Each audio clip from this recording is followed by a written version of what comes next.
Hi folks, welcome to Jacob's Kitchen. இன்னைக்கு நம்ம வீடியோவில் மஷ்ரூம் கிரேவி எப்படி பண்ணுறதுன்னு தான் பார்க்க போகிறோம். இந்த கிரேவி சப்பாத்தி, இட்லி, தோசை, பிரியாணி எல்லாத்துக்குமே ரொம்ப சூப்பராக இருக்கும்.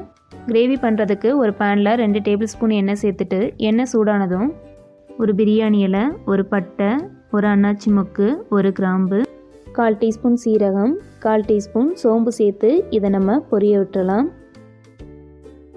இந்த கிரேவியில் நம்ம வெங்காயத்தை அரைச்சி தான் சேர்க்க போகிறோம். நான் 2 பெரிய வெங்காயத்தை இந்த மாதிரி அரைச்சி எடுத்திருக்கேன். அதை இதில் சேர்த்துட்டு நல்லா மிக்ஸ் பண்ணிக்கோங்க.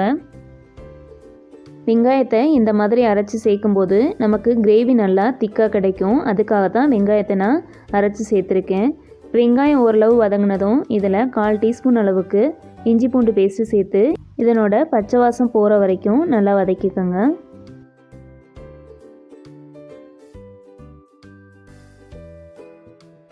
இஞ்சி பூண்டு பச்சை வாசம் போனதும் இதில் ஒரு பச்சை மிளகாயை சின்ன சின்னதாக கட் பண்ணி சேர்த்துக்கோங்க. உங்களுக்கு காரம் கொஞ்சம் அதிகமாக வேணும்னா இன்னொரு பச்சை மிளகாய் கூட நீங்கள் சேர்த்துக்கலாம்.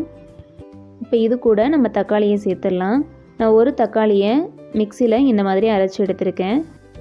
இப்போ இந்த தக்காளியை ஒரு 2 நிமிஷம் நல்லா வதக்கிக்கோங்க.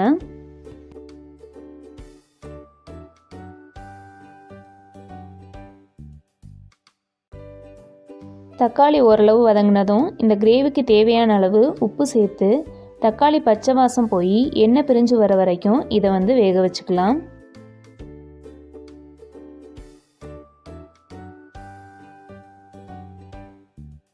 தக்காளி நல்லா வதங்கிடுச்சு. இப்போ நம்ம மசாலா எல்லாம் சேர்த்துடலாம். 1 டேபிள் ஸ்பூன் மிளகாய்த்தூள், இது உங்கள் காரத்துக்கு தகுந்த மாதிரி சேர்த்துக்கோங்க. 1/2 டீஸ்பூன் மல்லித்தூள், 1/2 டீஸ்பூன் சீரகத்தூள், 1/2 டீஸ்பூன் சோம்புத்தூள், 1/4 டீஸ்பூன் மிளகுத்தூள், 1/4 டீஸ்பூன் கரம் மசாலா சேர்த்துட்டு மசாலா எல்லாம் பச்சை வாசம் போகிற வரைக்கும் நல்லா வதக்கிக்கலாம். 2 பேருக்கு பண்ணுறதுனால நான் இந்தளவு சேர்த்துருக்கேன். நீங்கள் 4-5 பேருக்கு பண்ணுறதா இருந்தால் நம்ம சேர்த்துருக்க எல்லா பொருளையுமே டபுளாக சேர்த்துக்கோங்க.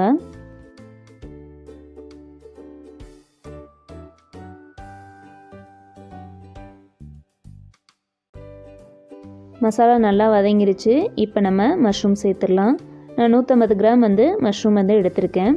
அதை நல்லா க்ளீன் பண்ணிவிட்டு சின்ன சின்னதாக கட் பண்ணி சேர்த்துக்கோங்க. இப்போ இது எல்லாத்தையும் நல்லா எண்ணெயிலே வதக்கிக்கலாம். இப்போ தண்ணி எதுவும் சேர்க்காம 2 நிமிஷம் அப்படியே வதக்கிக்கோங்க. ஏன்னா மஷ்ரூமில் லைட்டாக தண்ணி விடும்.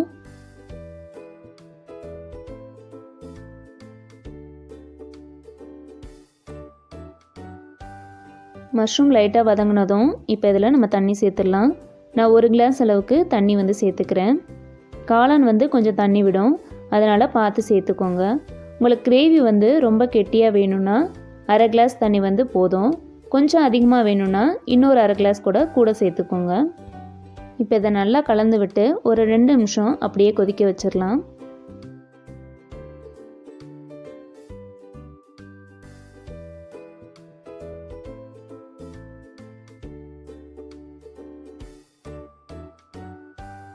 ரெண்டு நிமிஷம் கொதி வந்ததும் ஒரு மூடி போட்டு 5 மினிட்ஸ் கொதிக்க விட்டுருங்க. 5 மினிட்ஸ்க்கு அப்புறம் ஓப்பன் பண்ணி பாருங்கள். காளான் எல்லாம் வெந்து எண்ணெயெல்லாம் பிரிஞ்சு வந்துருச்சு. இப்போ கொஞ்சமாக கொத்தமல்லி இலையை தூவிட்டு மிக்ஸ் பண்ணிடலாம்.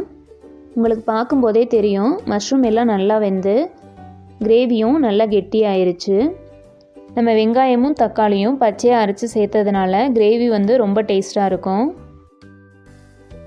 இப்போ மிக்ஸ் பண்ணிவிட்டு ஸ்டவ்வை ஆஃப் பண்ணிடலாம். இந்த மஷ்ரூம் கிரேவியை நீங்கள் சப்பாத்தி, இட்லி, தோசை எல்லாத்துக்குமே தொட்டுக்கலாம். அவ்வளோ சூப்பராக இருக்கும். அவ்வளோதான், நம்மளுடைய மஷ்ரூம் கிரேவி சூப்பராக ரெடி ஆயிருச்சு. பாருங்கள் எவ்வளோ சூப்பராக இருக்குன்னு. இந்த ரெசிபியை நீங்களும் உங்கள் வீட்டில் கண்டிப்பாக ட்ரை பண்ணி பாருங்கள். ட்ரை பண்ணி பார்த்துட்டு எப்படி வந்துச்சுன்னு உங்கள் கமெண்ட்ஸை எனக்கு ஷேர் பண்ணுங்கள். இந்த வீடியோ பிடிச்சிருந்தா லைக் பண்ணுங்கள். மறக்காமல் ஜேக்கப்ஸ் கிச்சனுக்கு சப்ஸ்கிரைப் பண்ணிடுங்க. தேங்க்யூ.